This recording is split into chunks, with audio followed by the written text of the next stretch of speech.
Okay, so we are live. Hello and welcome to Rep Sports. I'm Rahul Giri. I'm joined by Bharat Ramraj, and now Indian women's team all set to take on South Africa after a fighting display against China on their opening encounter, where they have snatched 1 point from formidable China.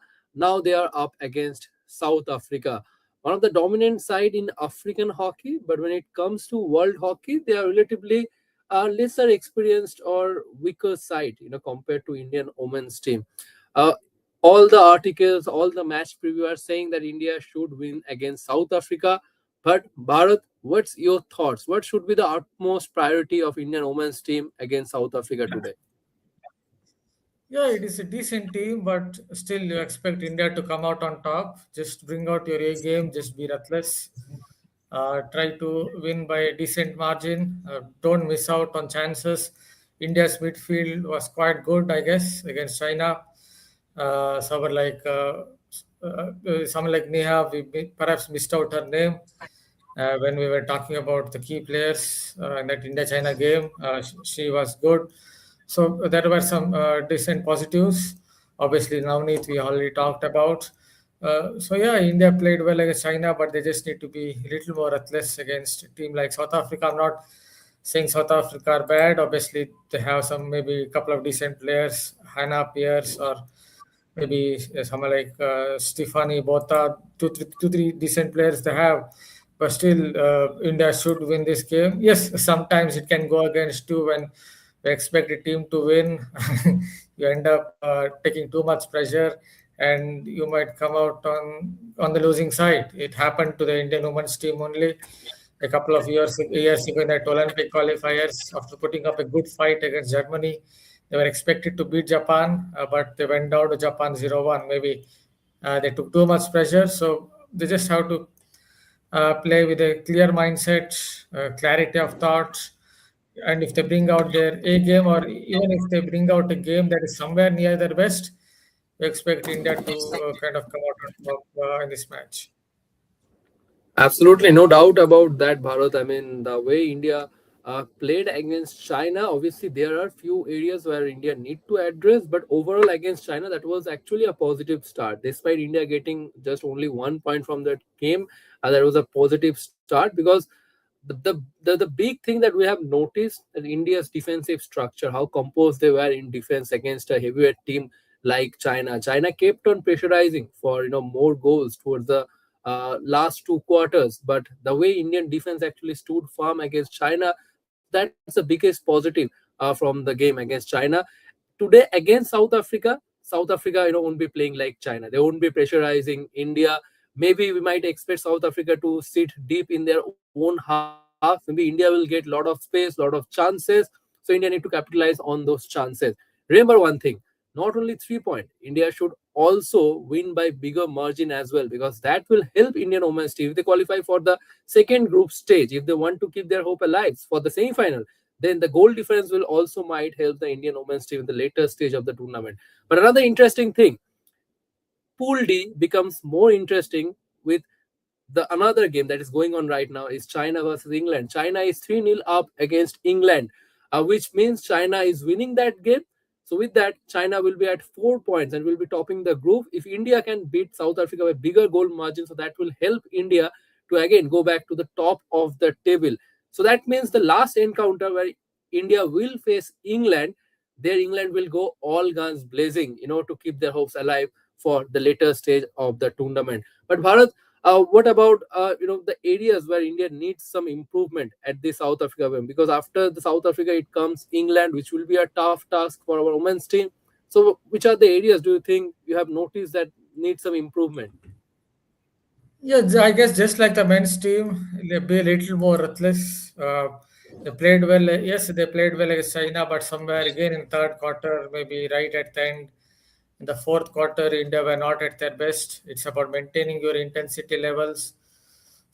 So I guess these are the things, because India's penalty corner conversion seems to be a little bit better with specialist coaches coming into the equation for fitness in terms of penalty corners, specialist coaches. So India seems to be a little better in that sense. So I guess it comes down to being a little more ruthless when you're on top, when you're maybe say 2-1 up, 2-0 up. Just be a little more ruthless, maintain your intensity levels, and don't give. Of course, in modern day hockey, you can't expect a team like China to be 2-0 down all the time. You expect them to score at least one goal somewhere here or there, but maybe they needed to be a little more ruthless in that match, and it's what you want to see against a slightly weaker team. Don't relax, just play your best, and be a little play, maintain your intensity levels for a long period of time. Absolutely. And let's talk a bit about South Africa as well, India's opponent. When it comes to hockey in Africa, South Africa is one of the dominant side, and also they don't face that much opposition from other team as well. Recently, South Africa are the champions of the African Cup of Nations hockey. South Africa has been the regular participant at the Hockey World Cup because they are one of the dominant sides from their continent. And at this World Cup, South Africa is the only nation representing Africa at this Hockey World Cup. So obviously, they would be like to make a mark against India. But again, it remains to be seen whether they can match the intensity of Indian women's hockey team or not. But Bharat, how important will be again Navneet Kaur and Deepika's form for Indian team against South Africa. I don't think it will be a tight game. I mean, against China, of course, Indian attack have they were actually suffering a bit. They were struggling to create space or chances. But against South Africa, they will get a lot of spaces, a lot of chances. So how important will be Navneet Kaur and Deepika's form once again for India? Obviously, we already talked about both of them, and Deepika is someone who has been in pretty good form as well in the recent past. And as I noted, someone like Nia also had a good game. So in the midfield, and obviously someone like Salima Tete, if she's when she's playing at her best, she's a live wire out there. So these are some of the key players. Obviously, Savita has a lot of as I said, has a lot of caps, so you expect her to be pretty good with her goalkeeping. So yeah, they have, as we noted, they have some good experience. Sushila is there with over 200 caps. So 4 or 5 of them with over 200 caps, and some others who are very much youngsters. So it's a good mix of youth and experience. They just need to ensure that they maintain those kind of intensity levels, not take South Africa maybe lightly. I'm not saying they would take them lightly, but maybe if there's a little bit of drop in intensity levels, you never know. South Africa might suddenly score a goal in the first quarter, and then if you're 0-1 down, the pressure would be on you. So from the start, I hope that India's intensity levels will be pretty good in this match.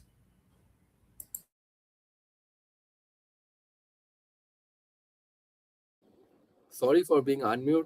Another player, eyes will be on in her as well. That is Salima Tete, India's captain. Of course, in the lead up to this tournament, his effort was evident for the Indian women's team. But against China, he was not that. I mean, she was not that impressive, to be honest. I mean, Salima Tete is capable of doing great things.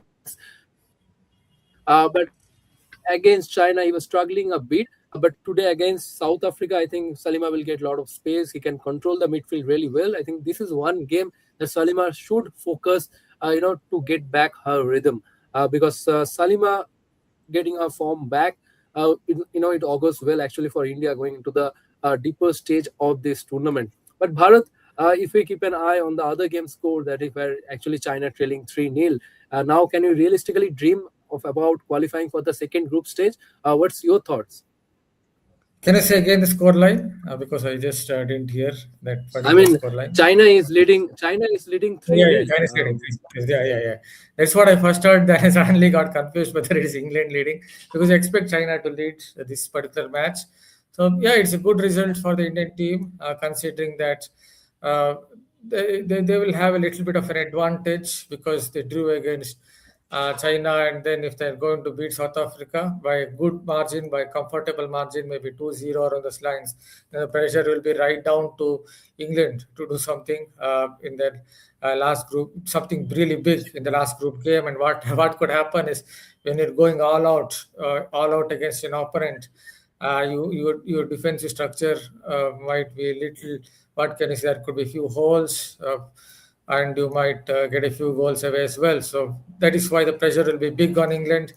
if India come out on top against South Africa by maybe a 3-0 margin, 3-1 margin. I'm not saying that will happen, but if India can get a big win against South Africa, good win, then I think the pressure will be massive on England, and then you expect India to kind of really go through, and also that would give them a good chance of, even who knows, topping the group, if that is if they have a comfortable win in this encounter against South Africa, because they drew against China. So China also will be under some pressure to get a lot of goals away, got a lot of goals in and top the group.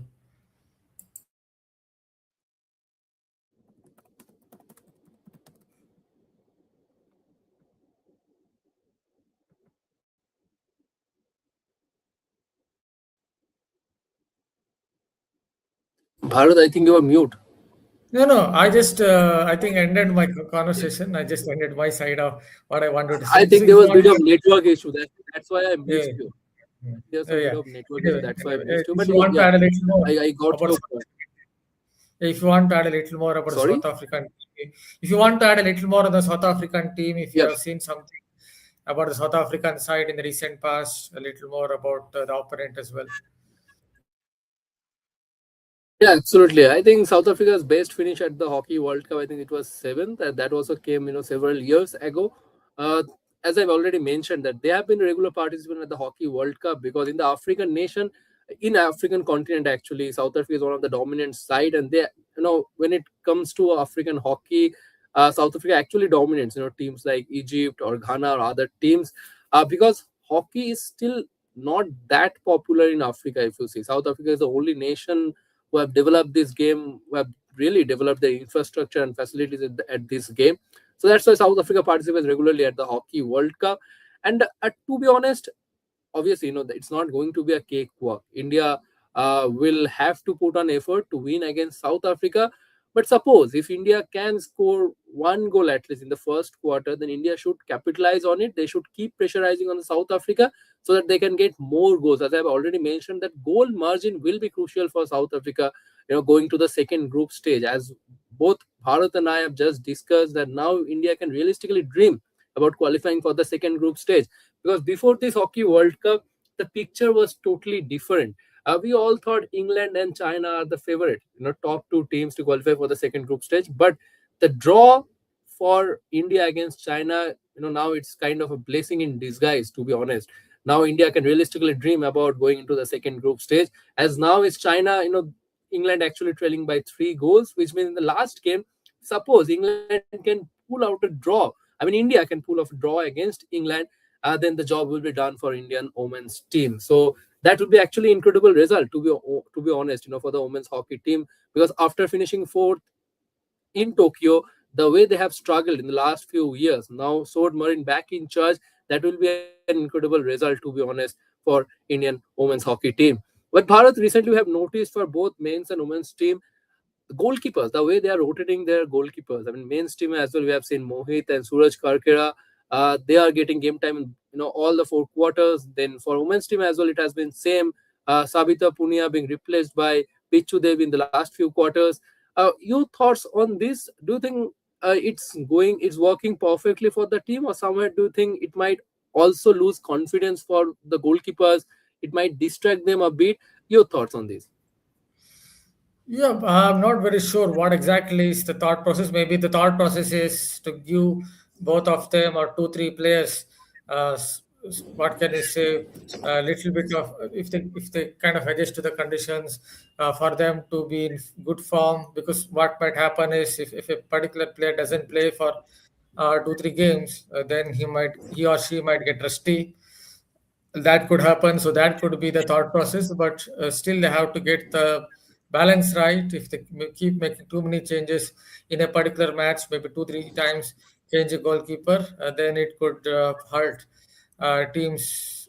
Then it could hurt a team, because even and even a goalkeeper would want to be there out there for a while, so that he also would get a little more confidence, that yes, the team considers me as the number one goalkeeper, or on those lines. So it's about getting a little bit of balance right. Yes, against a weaker opponent like Wales, I understood They kept experimenting with a couple of goalkeepers. It could be the case against South Africa as well if the Indian women's team try a couple of goalkeepers. But against a bigger team, it's better to have your whoever is your number one goalkeeper. Just have that goalkeeper play for most of that particular match, because it would give that particular player some confidence. Yes, my team gives me a status of being the number one goalkeeper in the side, so that now I can really just I don't have much pressure, and I can just go out there and try my best. Absolutely, but with that England versus China game scoreline, something is not right actually, because in the World Cup qualifiers, if you see, India actually lost to England, but now England trailing 3-0 with China, the same team whom actually India played out a 2-all draw. So something is not exactly right. I mean, what went wrong for England women's hockey team, that remains to be seen actually. But whatever happens now, Pool D is very much open for all the teams, especially I India don't have think also it's a the team great that it chance. used to be. Yeah. I don't think it is the Sorry? team that used to be. Yeah, yeah, there was a time when Yeah. Great Britain were very good in women's hockey. I understand that they went on to win one gold medal as well against Netherlands in the Olympics, I guess, some 9 or 10 years ago. Yeah, 10 years ago, that was a great achievement from them, because Netherlands don't usually lose in World Cups or Olympics. But after that, I don't think Great Britain or England or whatever, I don't think they have been at their absolute best. And they've recently playing against India as well a couple of times in slightly lower tier tournaments that you don't expect England to play in those kind of tournaments. So I don't think they're at their absolute best in the last some years. I think their golden generation from that Brazil Olympics, most of them must have retired by now in 2026. Means big opportunity for India, to capitalize on these chances and make it to the next round. I mean, the second group stage. But against South Africa, Indian women's team need to be disciplined. They started really well against China, but they need to sustain that momentum. They ticked almost every boxes, but against South Africa, they need to tick all those boxes that they haven't ticked against China. They need to keep on their momentum, and also they also need to work a bit on their defense as well. Of course, against China, the defense was brilliant, but they shouldn't lose their defensive structure against South Africa as well. They should tick every boxes before facing England, and in the later stage of the tournament where they will be facing some dominant side. So Indian women's team, a great chance for them to making to the second group stage as well. Because in the last World Cup they actually failed to do it. So this time a big opportunity for them. Last few minutes, those who are watching the show, you can also share your prediction, your thoughts about this game in the comment section below. We'll pick those comments, we'll discuss about it. If not, Bharat, uh, before again, I go to you for prediction. Your thoughts on yesterday's men's team game, the way they lost against England. We already mentioned, we were discussing that it was a tale of two halves. In the first half, India were actually leading 2-1, but then what actually went wrong for Indian team? I mean, of course, Nilkanta staying away for 15 minutes, that impacted badly.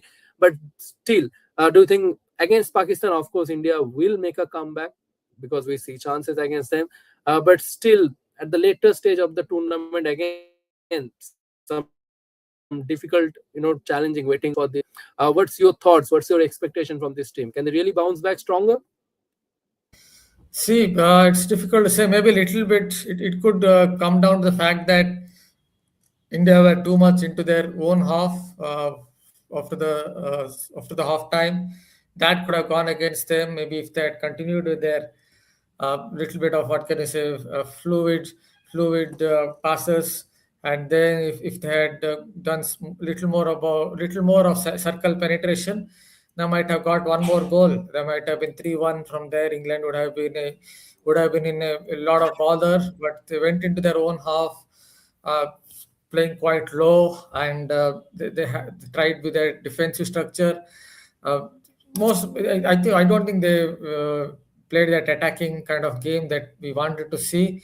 Although Fulton sir kind of disagrees with us, he thinks that they should have been they weren't good enough in terms of the defense. Yes, Fulton is someone who kind of maybe bases it more on defensive structure, but yeah, with greatest respect to him. I know he has someone having interviewed him. Yes, someone who has a lot of knowledge of hockey. So I'm no one to comment on his tactics. but I slightly disagree in that sense. Slightly, just my humble opinion that maybe India went into their shell a little too much, and that is why they ended up losing. If you notice, England got the chance to attack more from the wings, and with maybe sharp, low crosses, low passes, and that is how they went on to get a goal or so. And someone like Rashmir, not just Bandrak. Rashmir was very good. He combined. Rashmir was very good, combined very well with Bandrak. So yeah, some credit has to go to England, but I do feel that India went into a little bit of shell. This is just my humble opinion. It's nothing against Fulton. Obviously, he's a wonderful coach, and having interviewed him, is someone who has a lot of knowledge about hockey. Absolutely. And the final scoreline of England versus China, at the Women's World Cup is 4-2. China won that game 4-2. They defeated England 4-2. And also, there's a lesson for Indian women's team as well. As next, they will be facing England. China, they dominated less position compared to England. They had lesser circle entries compared to England, but still, they scored more number of goals compared to England. So that's the kind of lesson Indian women's team also need to take before facing England. And also it shows that what kind of side China is and how good India was actually in their opening encounter against China. So 4-2 defeat for England, which means China now at the top of the group, followed by India. If India can also win big today against South Africa, suppose if by more than 3 or 4 goals margin, then India will claim the top position at Pool D. So almost we have discussed everything about the game. Just few minutes to go for the game to start. But before that, Bharat, to where the prediction had, I think both of us are on the same page that India, they won't face that much difficulties against South Africa. But still, Bharat, I mean, the kind of scoreline are you seeing? It's a little bit difficult to say the score line. Hopefully, they will win by a 3-0 margin. I hope it doesn't come back to hit me hard. And for South Africa to do something or create a jailbreak or script a jailbreak and win this game. But I just hope that they will win by a comfortable margin like 2-0 or 3-0. And that would help the Indian team going forward. Yes, as I noted, I'm not taking South Africa lightly. I still have two, three decent players. Maybe as I noted, their captain Edith Moliko, then obviously Hannah Pierce, Botha, not Johan Botha of South African cricket team, but Stephanie Botha of South African women's cricket team. I just wanted to add a joke. Anyway, they have some two, three decent players. But still, you don't expect South Africa to win this. If they do, yeah, I understand someone might say it's a game of glorious uncertainties and all that, but on paper, India should come out on top by a comfortable margin. Absolutely. My prediction as well, I'm seeing India winning it by 3-0. And and also that will serve as a great boost for them before going into that England clash in the final group stage match. And what's our viewers' prediction? Let us know in the comment section below and enjoy the game. And don't forget to join us at the post-match show. That's it for now. Thanks a lot, Bharat, and to all of our viewers. See you in our next show.